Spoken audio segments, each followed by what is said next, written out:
Bismillahirrahmanirrahim. Yang pertama adalah bolehkah kita meminta bantuan dari mereka yang mati atau mereka yang tidak hadir, gaib. Mungkin kalau di buku dikasih, ada yang bawa buku ini? Bawa ya? Sama ya. Bolehkah kita minta bantuan dalam kurung mencari berkah? Mungkin mencari berkahnya dicoret saja. Karena ini justru keliru kalau dikasih dalam kurung mencari berkah. Karena beda antara ngalap berkah dengan minta bantuan. Jadi kebiasaan sebagian orang yang dia punya keyakinan terhadap makhluk-makhluk yang bisa menolongnya di saat dia membutuhkan. Seperti dia punya keyakinan gurunya bisa menolongnya, atau jin tertentu bisa menolongnya, atau misalnya Nyi Roro Kidul bisa menolongnya, dan seterusnya. Dia berdoa kepada makhluk-makhluk ini dan minta bantuan kepada makhluk ini. Apakah itu diperbolehkan? Jawabannya jelas nggak boleh. Wahai guruku, tolonglah aku. Karena aku sedang dalam kondisi terjepit. Terus dia baca bismillah, bismillah, bismillah. Terus ngedruk 3 kali. Dan keyakinan seperti ini termasuk keyakinan kesyirikan. Termasuk misalnya dia meminta kepada yang sudah mati. Dia memanggil misalnya siapa? Tokoh-tokoh yang sudah meninggal di masa silam. Bahkan memanggil Nabi. Nabi Khidir dipanggil. Atau ada yang memanggil siapa yang dia sudah mati, dipanggil. Dengan keyakinan nanti akan hadir pada waktu dipanggil. Maka seperti ini hukumnya tidak diperbolehkan. Allah Ta'ala berfirman, وَالَّذِينَ يَدْعُونَ مِنْ دُونِ اللَّهِ لَا يَخْلُقُونَ شَيْئًا وَهُمْ يُخْلَقُونَ أَمْوَاتٌ غَيْرُ أَحْيَاءٍ وَمَا يَشْعُرُونَ أَيَّانَ يُبْعَثُونَ. Orang-orang yang mereka sembah selain Allah, mereka tidak menciptakan apapun, sebaliknya mereka diciptakan. Mereka itu mati dan tidak hidup. Wa ma yash'uruna ayyana yub'atsun. Dan mereka tidak mengetahui bagaimana ketika para berhala itu dibangkitkan. Karena berhala besok juga akan didatangkan di hari kiamat. Antum wa ma ta'buduna min dunillah hasabu jahannam. Kalian dan apapun yang kalian sembah selain Allah nanti akan jadi bahan bakarnya jahannam. Sehingga berhala nanti juga akan dihadirkan. Semua berhala yang disembah selain Allah akan dihadirkan. Allah Ta'ala juga berfirman, "Ittastaghithuna rabbakum fastajaba lakum." Ingatlah ketika kalian memohon pertolongan kepada Rabb kalian, lalu Allah memperkenankan doa kalian.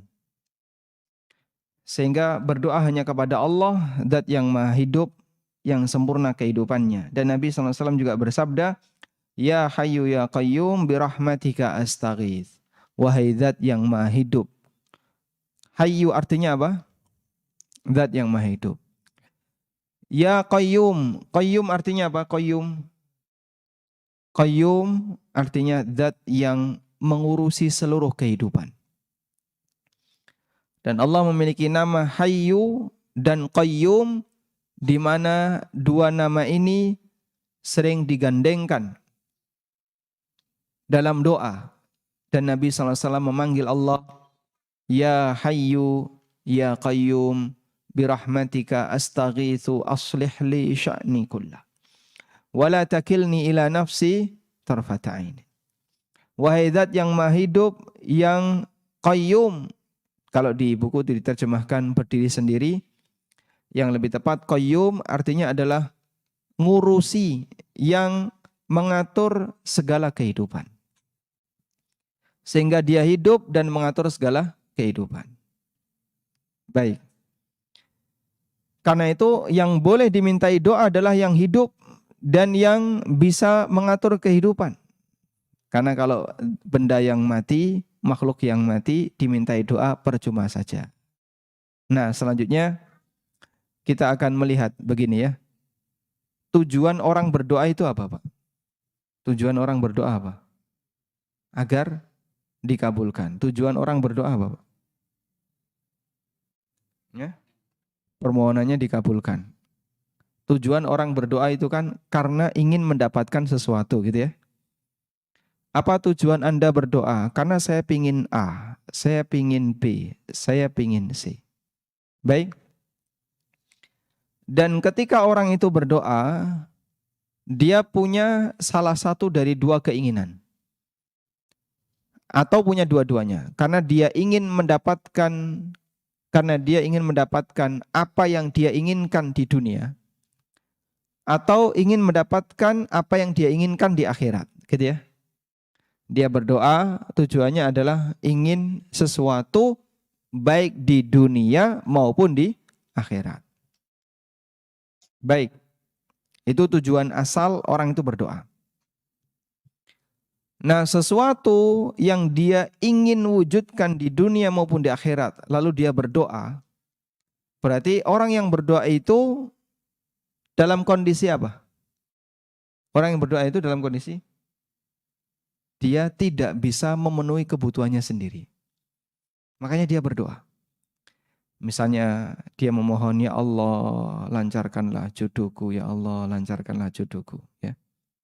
Ketika dia minta seperti itu, berarti dia sendiri merasa kalau dia nggak bisa mendatangkan jodohnya sendiri. Ya Allah, berikanlah aku rizki yang banyak, ya Allah. Berarti dia merasa kalau dia nggak bisa mendatangkan rizkinya sendiri. Ya Allah, berikanlah ini, berikanlah ini. Pada waktu dia berdoa seperti itu, dia punya keyakinan bahwa dia sendiri nggak bisa mewujudkan itu. Makanya dia berdoa. Nah, saat dia berdoa seperti itu, lalu dia meminta kepada si A atau kepada si B. Saat dia berdoa, dia minta kepada si A atau dia meminta kepada si B. Berarti kan dia punya keyakinan si A atau si B itu bisa mewujudkan. Betul? Baik. Sehingga saat orang berdoa kepada Allah, berarti dia punya keyakinan Allah bisa mewujudkan apa yang dia minta. Saat dia berdoa kepada kuburan, berarti dia punya keyakinan kuburan bisa mewujudkan apa yang dia minta. Kalau dia nggak punya keyakinan itu, nggak mungkin dia minta kepadanya. Kalau dia nggak punya keyakinan, kamu yakin benda ini bisa mewujudkan permohonanmu? Ini di depan saya ada tisu nih, ada tisu. Mintalah kamu kepada tisu ini. Wahai tisu, lunasi utangku. Sementara dia nggak punya keyakinan kalau tisu ini bisa melunasi utangnya. Kira-kira orang mungkin nggak berdoa meminta kepada tisu? Nggak mungkin. Karena secara logika itu nggak mungkin dilakukan. Kecuali orang yang edan. Dia minta kepada sesuatu yang tidak mungkin bisa mewujudkan. Nggak nyambung secara logika. Baik. Lalu bagaimana mungkin orang itu berdoa kepada berhala sementara berhala itu mati? Wong bisa disentuh, dipukul juga diam saja. Kemudian malah dia sendiri yang memahat, yang membuat, lalu dia berdoa kepada berhala itu. Kira-kira gimana, Pak? Nah, disinilah muncul latar belakang. Dia berdoa kepada berhala itu karena dia punya keyakinan berhala ini mewakili arwah yang bisa mengabulkan doa. Begitu? Dan ini kesyirikan. Ini perbuatan kesyirikan. Berarti dia meyakini ada selain Allah yang bisa mengabulkan doa. Tapi ternyata orang musyrikin di masa silam tidak demikian. Oh enggak, Pak. Mereka itu tidak meyakini kalau arwah ini bisa mengabulkan doa. Tapi yang mereka yakini adalah arwah berhala ini bisa meminta kepada Allah untuk mengabulkan doanya. Paham di sini? Sehingga misalnya ini berhala ya, berhala patung kecil. Dia berdoa kepada berhala itu, wahai berhala, jadikanlah rizkiku lancar. Pagi ini saya mau berdagang misalnya. Dan dia punya berhala ini adalah mewakili roh yang tidak kelihatan. Yang roh ini dekat dengan Tuhan. Yang ketika roh ini, sebab dia dekat dengan Tuhan, dia bisa meminta kepada Tuhan untuk mengabulkan doanya. Kalau seperti ini boleh atau tidak? Kalau seperti ini boleh atau tidak? Seperti orang yang ketika dia punya hajat tertentu kan datang ke kuburan. Ke kuburan A, ke kuburan B, ke kuburan C, gitu ya. Saat dia punya hajat tertentu, dia datang ke mana? Ke kuburan A, B, C, gini ya. Saat dia datang ke kuburan A atau B atau C, dia memohon kepada Allah sesuatu. Dia memohon kepada kuburan itu sesuatu. Apa kira-kira keyakinannya? Dia punya keyakinan kuburan ini benda mati. Sudah? Makanya dia apa-apain nggak bakalan bergerak. Lalu kenapa dia minta kepada kuburan ini? Karena dia punya keyakinan arwah penghuni kuburan ini adalah orang soleh yang dekat dengan Allah, yang karena itu nanti doaku akan diantarkan oleh dia kepada Allah. Kalau kayak gini boleh atau tidak? Tidak boleh. Apa dalilnya? Itu termasuk syirik. Dalilnya adalah firman Allah Ta'ala di surat Az-Zumar ayat yang ketiga. Allah Ta'ala berfirman, وَالَّذِينَ اتَّخَذُوا مِن دُونِهِ أَوْلِيَاءَ مَا نَعْبُدُهُمْ إِلَّا لِيُقَرِّبُونَا إِلَى اللَّهِ زُلْفَى. Dicatat ya, surat Az-Zumar ayat berapa Pak? 3. Surat Az-Zumar ayat 3. Allah menyebutkan fenomena yang dialami oleh orang-orang musyrikin di masa silam. Walladzina ittakhadhu min dunihi, orang-orang yang mereka menjadikan selain Allah sebagai Tuhan. Ma na'buduhum, tidaklah kami menyembah mereka illa liyuqarribuna ilallahi zulfa, kecuali agar mereka mendekatkan kami kepada Allah. Apa alasan orang musyrikin sehingga mereka menyembah berhala? Kalian ini, kalau boleh pakai bahasa kasar ya, kamu ini otaknya di mana sih? Berhala kayak gini kok disembah? Padahal kamu sendiri yang buat, kamu yang memahat, kamu yang patung ini kau yang buat, terus kau sembah. Otakmu di mana? Nah, alasan mereka bukan itu. Berhala ini adalah perwakilan arwah yang tidak kelihatan. Yang arwah ini bisa mendekatkan kami kepada Allah ketika berdoa. Itu alasan orang musyrikin. Dipahami di sini? Berarti kalau ada orang yang dia berdoa kepada selain Allah dengan alasan itu sama dengan alasan yang dilakukan oleh orang musyrikin Quraisy. Sehingga mereka datang ke kuburan A, datang ke kuburan B, datang ke kuburan C. Lalu mereka mengutarakan hajatnya. Dia mengutarakan hajatnya dan keinginannya. Dia minta ini, minta ini, minta ini. Lalu alasannya apa? Kuburan ini arwah penghuninya itu nanti akan mendekatkan doanya kepada Allah. Dan itu akidah apa? Kesyirikan. Dipahami Pak? Alhamdulillah. Nah, orang semacam ini kadang susah untuk diyakinkan bahwa praktek perbuatannya itu syirik. Saya tidak meyakini kuburan ini mengabulkan doa kok. Saya yakin yang mengabulkan doa itu Allah. Nah, tapi jenengan kenapa kalau berdoa ke sini? Saya di sini berdoa ya karena Kanjeng Sunan ini arwahnya dekat dengan Allah. Sehingga kalau saya berdoa, maka doa saya akan lebih cepat sampai kepada Allah. Beliau akan mendekatkan kepada Allah.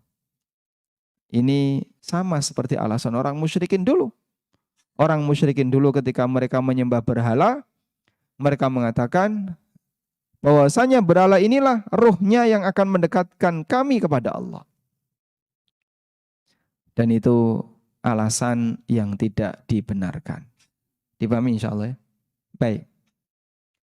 Sehingga jamaah yang dimuliakan Allah Subhanahu wa taala, orang musyrikin mereka berdoa kepada selain Allah bukan karena meyakini berhala ini bisa mengabulkan doa, bukan. Orang musyrikin berdoa kepada Allah bukan karena meyakini berhala ini hidup, bukan. Wong nampak di depan matanya mati kok. Lalu kenapa mereka berdoa kepada berhala ini? Karena sekali lagi mereka punya keyakinan ada arwah penghuni berhala ini yang dekat dengan Allah yang akan mendekatkan doanya kepada Allah. Tayyib. Kalau di zaman sekarang penyakit semacam ini dialami oleh sebagian kaum muslimin ketika mereka gandrung dengan kuburan. Sebenarnya begini Pak, kalau boleh kita tanya ya. Kita berziarah kubur itu hukumnya apa? Ziarah kubur hukumnya apa? Hah? Sunnah. Ziarah kubur hukumnya sunnah. Baik, berarti kalau orang ziarah kubur dapat pahala enggak? Dapat. Insya Allah dapat pahala. Kuburan yang diziarahi itu kuburan yang apa Pak? Semua kuburan muslim. Baik kuburan makam muslim yang ada di dekatnya maupun makam muslim di tempat yang lain. Sudah? Kita belum membahas tentang apa hukum safar dalam rangka ziarah kubur. Kita tidak bahas itu. Namun saya lebih tertarik untuk bahas apa tujuan utama disyariatkan ziarah kubur. Untuk ingat mati. Jenengan ziarah kubur tujuannya apa sih Pak? Biar ingat mati. Bahasa lainnya biar ingat akhirat. Sehingga stres mikirin dunia, golek gawean ra entuk-entuk ya. Utang tetap numpuk, ning omah padu karo bojone. Lalu karena dia merasa tertekan dengan kehidupan dunia, datang ke kuburan. Terus dia ingat mati. Saat dia ingat mati, semangat dia untuk cari dunia. Semangat dia untuk mengumpulkan harta. Semangat dia untuk mendapatkan dunia jadi turun. Karena dia ingat mati, kan gitu ya. Sama seperti orang ketika i'tikaf. Pada waktu dia i'tikaf, dia tinggalkan semuanya. Pekerjaan dia tinggalkan. Aktivitas apapun dia tinggalkan. Dia fokus di masjid baca Quran. Merasakan ketenangan ketika dia mendengarkan bacaan Quran, ketika dia membaca Al-Quran, ketika dia berzikir. Di saat itu semangat orang untuk mencari dunia turun. Begitu ya? Turun. Itulah tujuan paling mendasar kenapa seorang hamba dianjurkan untuk ziarah kubur. Nabi SAW mengatakan, fazurul kubur fa innaha tudzakirukumul maut fa innaha tudzakirukumul akhirah. Lakukanlah ziarah kubur karena ziarah kubur itu mengingatkan kalian akan akhirat.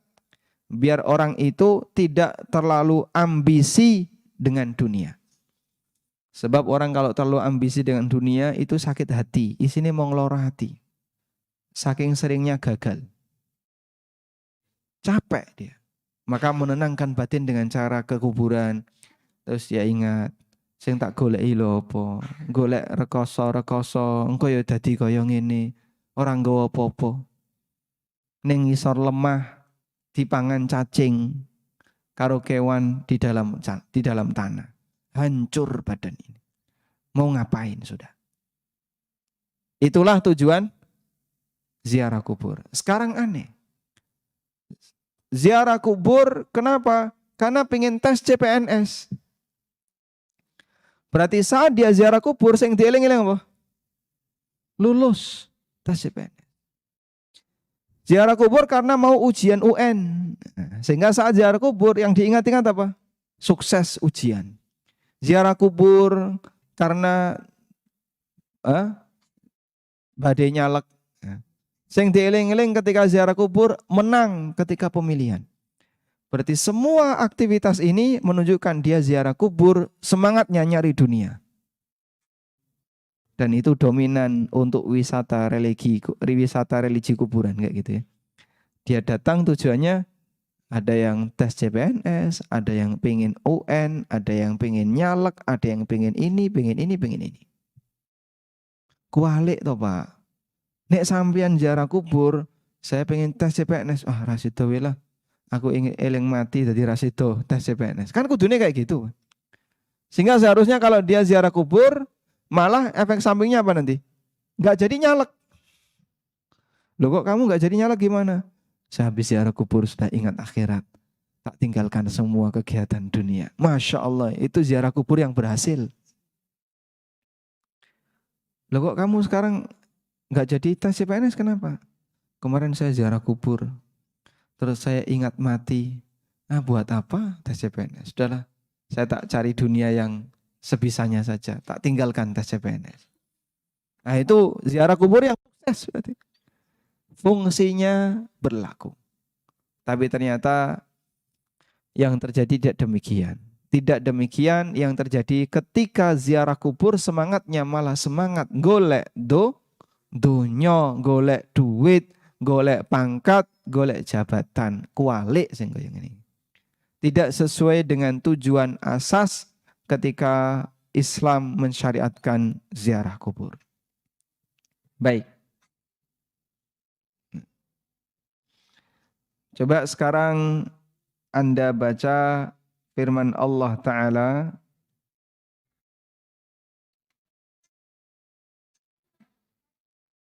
Anda baca firman Allah Ta'ala.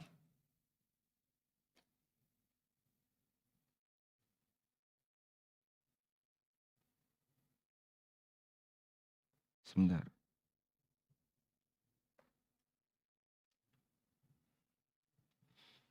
Di surat Saba ayat 22-23.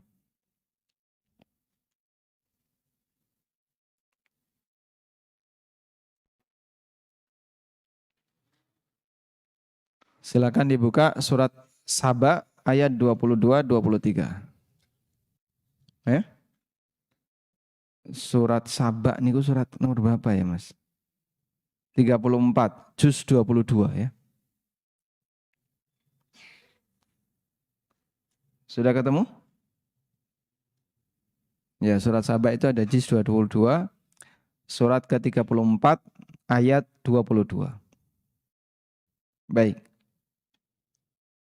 Allah berfirman, "Qul ud'u alladzina za'amtum min dunillah la yamlikuna mithqala dzarratin fis samawati wala fil ard wa ma lahum fihima min syirk wa ma lahu minhum min dhahir wa la tanfa'u syafa'atu indahu illa liman adhina lah hatta idza fuzzi'a an qulubihim qalu madza qala rabbukum qalul haqqa wa huwal aliyyul kabir." Ketemu ini?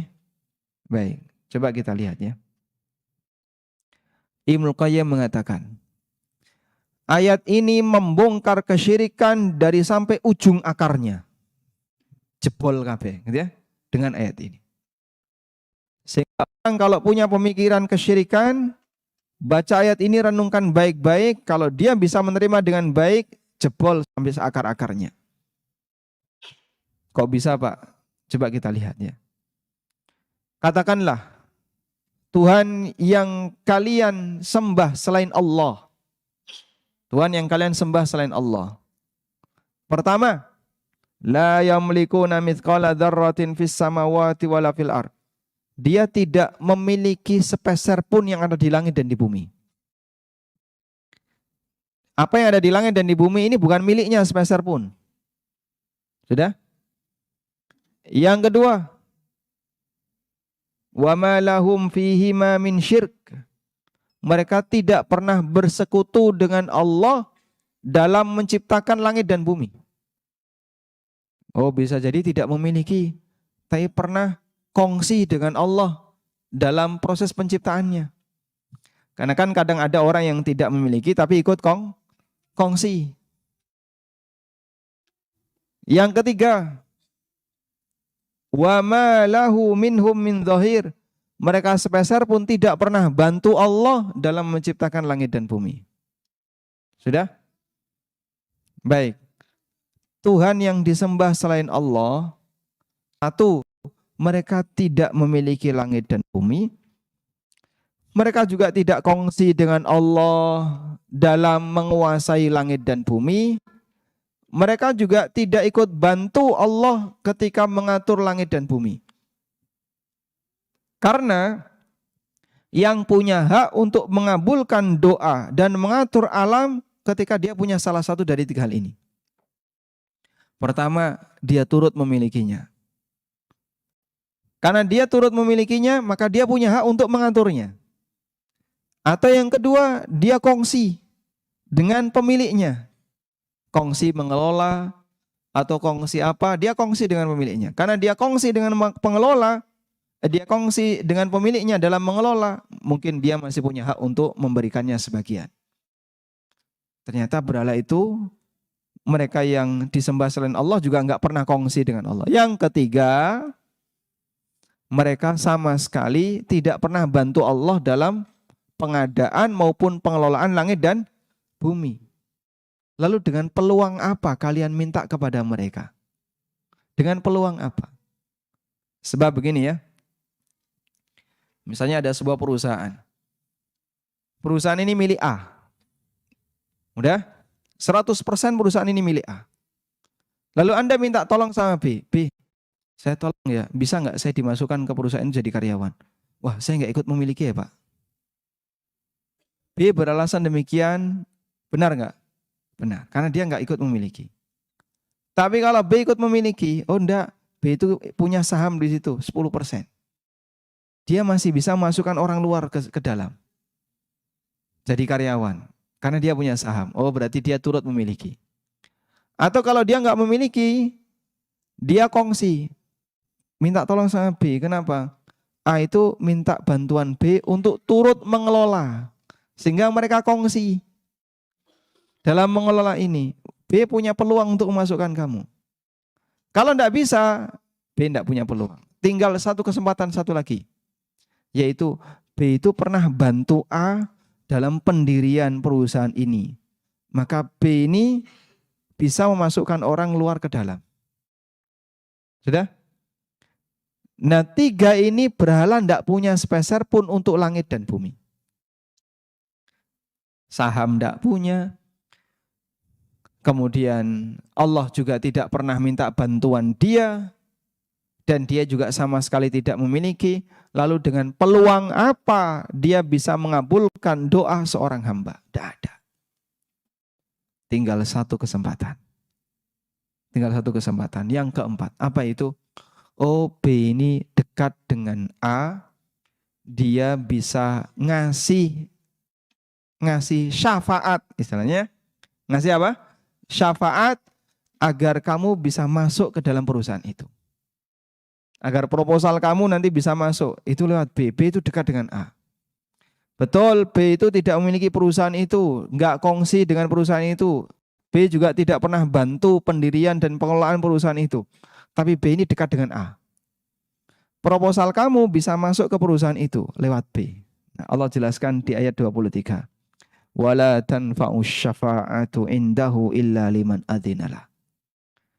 Dan syafaat itu tidak bermanfaat di hadapan Allah kecuali apa yang Allah izinkan. Sudah, kamu mau cari jalan lewat mana lagi? Berdoa kepada selain Allah dengan harapan nanti doamu dikabulkan. Mengabulkan doa itu kan berarti memberikan sebagian unsur dunia kepada yang minta. Kamu mau lewat jalur yang mana lagi? Wong si B ini bukan pemilik, bukan kongsi dengan Allah, kemudian dia juga tidak pernah membantu Allah, dan syafaatnya si B nggak ada manfaatnya kalau Allah nggak berkehendak. Lalu kamu mau cari jalur dari mana untuk minta kepada selain Allah? Sangat sederhana. Inilah cara Al-Quran menjelaskan logika kepada manusia terkait menyembah kepada selain Allah Subhanahu wa ta'ala. Dipahami jemaah? Paham ya? Yang kata Ibnu Qayyim rahimahullah, ayat ini surat Saba ayat 22 dan 23 adalah surat yang membatalkan semua bentuk kesyirikan i'tisalan sampai paling dasar. Sampai ke akar-akarnya dihabisi semuanya. Tidak ada lagi peluang kesyirikan di sana. Alhamdulillah. Cuman bagi orang yang akalnya masih jalan bisa menerima, tapi nek wis kebunton ya. Wa usyribu fi qulubihimul ijla bi kufrihim. Pedet itu menjadi sesuatu yang sangat dia cintai dalam hatinya, dan itu terjadi pada siapa? Bani Israel. Pedet kok sampai disembah. Itu kenapa? disebabkan karena kekufuran mereka kepada Allah sampai mereka punya ketergantungan pada pedet, patung pedet. Nah, orang kalau sudah seperti ini dielingno kaya apa wae ya malah diboikot, jangan nonton ANB channel. Nah, ini media radikal, nggih Pak. Radikalem. Karena dia sudah pasang tameng dulu sebelum dia mendengarkan. Dan Allah sebut dalam Al-Quran memang ada realita demikian. Allah nyatakan dalam Al-Quran, au kasayyibim minas sama fihi dhulumatu wa ra'du wa barq. Seperti hujan lebat yang turun. Hujan itu ada petir, ada kilat, ya, penuh dengan kegelapan. Lalu mereka ketakutan. Sehingga mereka letakkan tangannya, letakkan jarinya di telinganya. Hadharal maut, karena takut mati. Nah, itu digambarkan oleh ahli tafsir, dijelaskan. Ada orang yang ketika mendengarkan tausiah itu seperti orang yang takut disambar petir. Sehingga digambarkan oleh Allah seperti hujan. Hujan itu ilmu. Ilmu itu disampaikan melalui pengajian.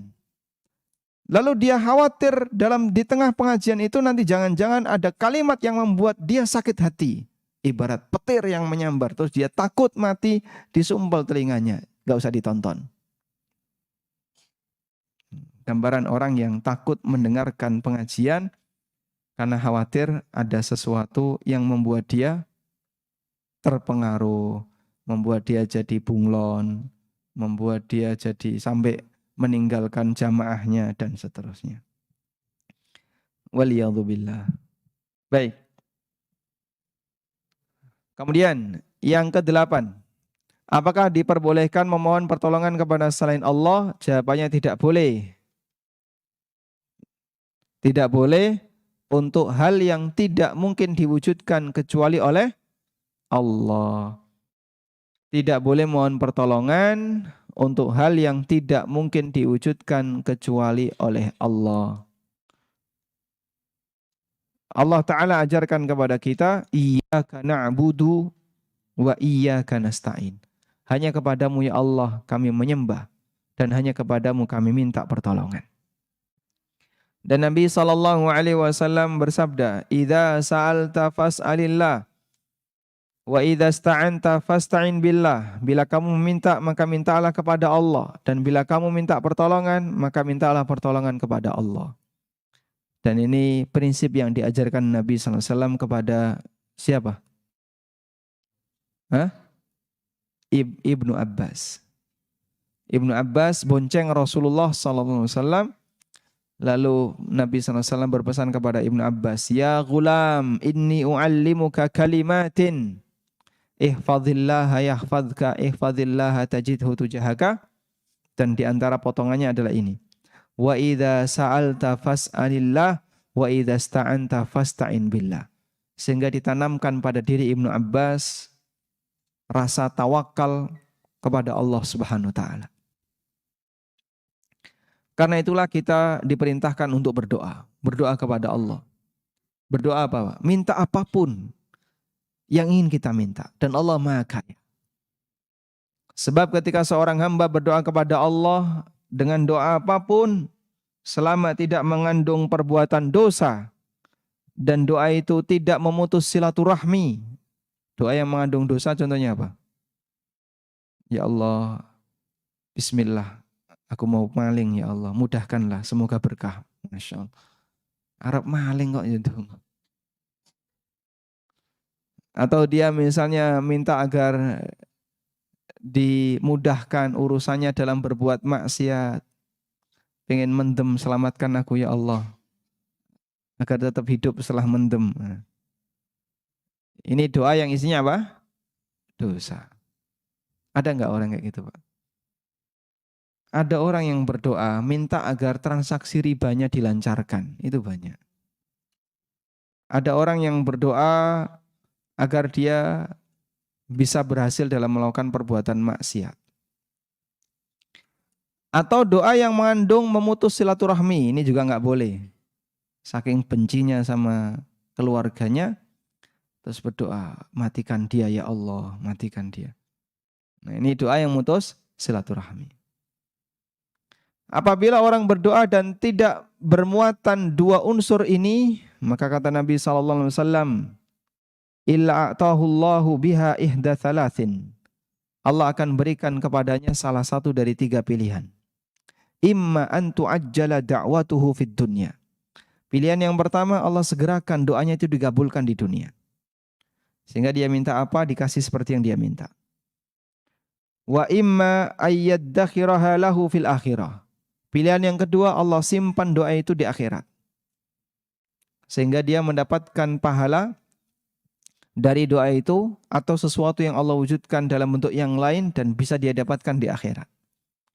Wa imma ayyusrafa anhu minas su'i mithluha. Dan kemungkinan yang ketiga, Allah akan alihkan dia dari mara bahaya yang kerugiannya, resiko kerugiannya semisal dengan nilai doanya. Misalnya dia minta doa, ya Allah berikanlah aku rizki yang banyak. Nah, kemudian dia diselamatkan dari kecelakaan.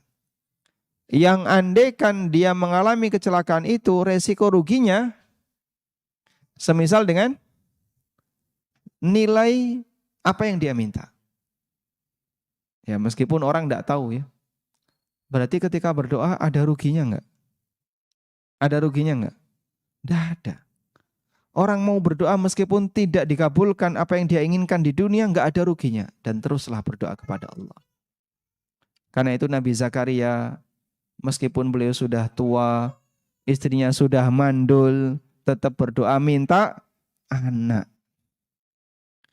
Pak, wis ngerti tua, bojone wis mandul kok sik njaluk anak niku pripun to, Pak?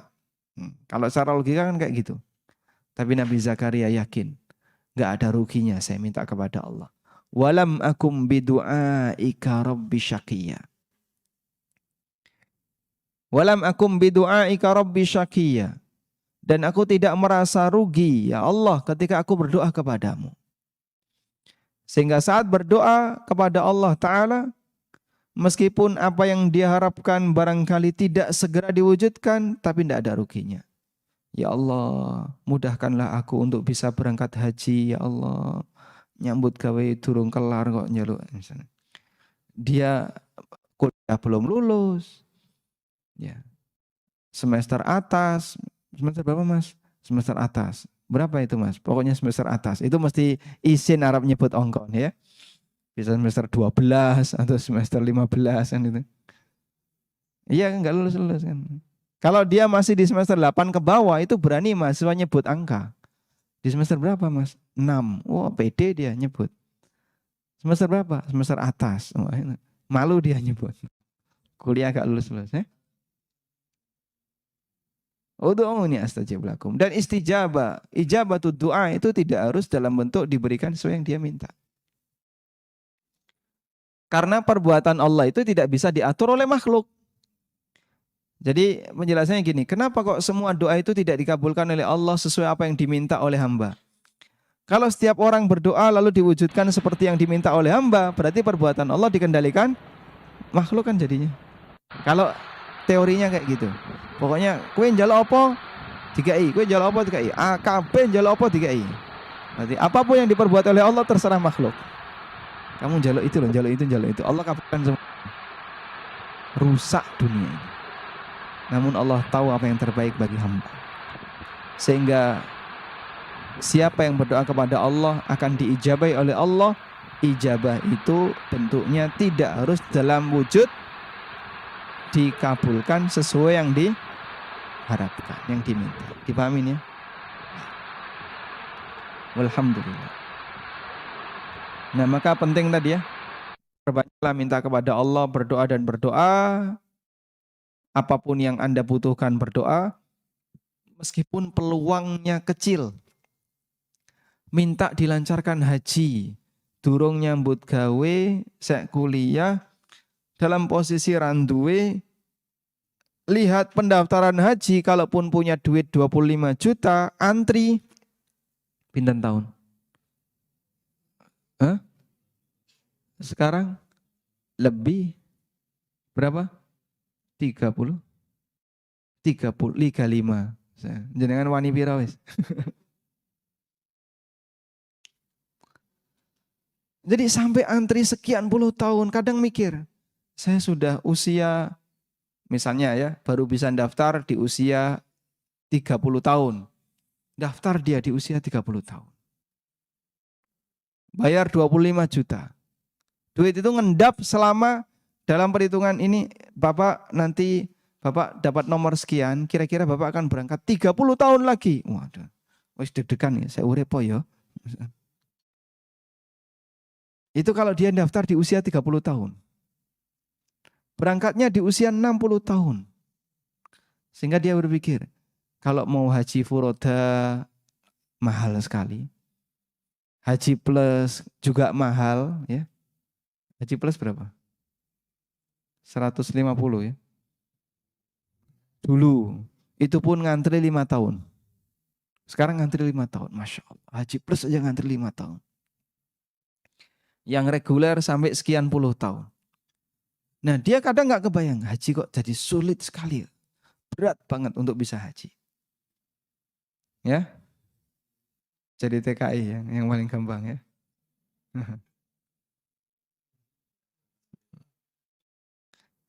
Cara yang paling mudah adalah jadi residen negara minoritas Islam. Nah, itu gampang.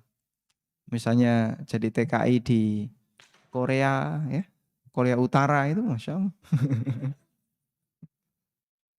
Hah? Mulai rabalik. Rabalik. Baik. Nah, kembali ke sini. Jadi seseorang ditekankan menggantungkan diri bertawakal hanya kepada Allah semata, sehingga dengan itu dia menunjukkan tawakalnya kepada Allah Subhanahu wa taala. Perbanyaklah berdoa dan tidak ada yang sia-sia dari doa yang kita ucapkan. Wallahu taala alam. Walhamdulillahi rabbil alamin. Demikian yang bisa kita bahas, semoga bermanfaat. Wassallallahu ala nabiyyina Muhammadin wa ala alihi wa sahbihi wasallam. Ada yang mau disampaikan? Mungkin 2 pertanyaan saja. Baik, cukup ya, 2 saja. Nah. Oh, 4 malah. Baik.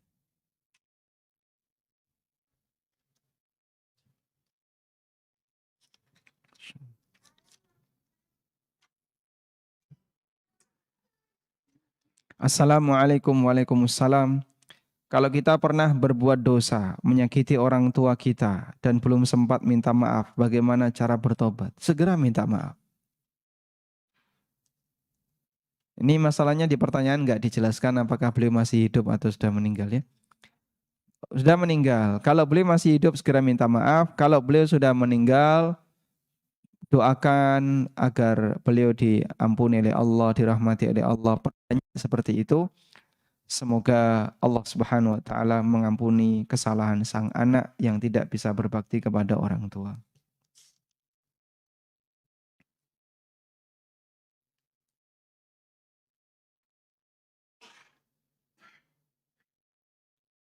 Assalamualaikum waalaikumsalam. Kapan bisa rutin ngisi kajian di Masjid Pogong Baru setiap hari Selasa? Karena terutama kami para mantan. Ini mantan apa ini? Mantan suami ya, mantan istri atau mantan? Karena kami para mantan ini membutuhkan ilmu untuk mengejar ketertinggalan selama puluhan tahun belajar tapi ternyata zong. Ya enggak zong lah. Masih punya kok. Karena Anda dulu kan belajar kitab-kitab Indo. Kalau itu nempel banget, insya Allah pondasi fikihnya kuat. Kalau betul-betul nempel ya, kitab-kitab Indo itu Masya Allah. Sebab dulu sudah sampai belajar kitab Sunan apa? Sahih Bukhari sudah? Hatam. Bukhari hatam. Cuma 2 jilid yang dibaca.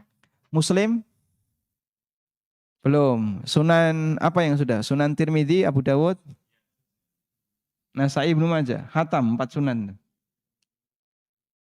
Nah, yang penting pokoknya pernah dengerin aja. Sunan apa aja? Tirmidzi pernah, khatam. Khatam ya. Masya Allah. Kalau khatam itu sudah cukup jadi pondasi yang kuat untuk fikih, Pak. Kenapa disebut sebagai kitab sunan? Disebut sunan itu karena kumpulan dari sunnah-sunnah. Dan dia disusun berdasarkan sistematika ilmu fikih. Sehingga dimulai dari bab toharo ya. Terus nanti setelah toharo masalah pesolatan dan seterusnya sampai haji. Terus baru beberapa bab yang lain. Ya. Di Sunan Tirmidzi ada Kitabul Jami'. Itu bab macam-macam. Sehingga kalau ngikuti itu saja asal khatam itu sudah jadi pondasi yang kuat dalam masalah fikih. Ya, tapi kalau nggak serius ya sama saja ya.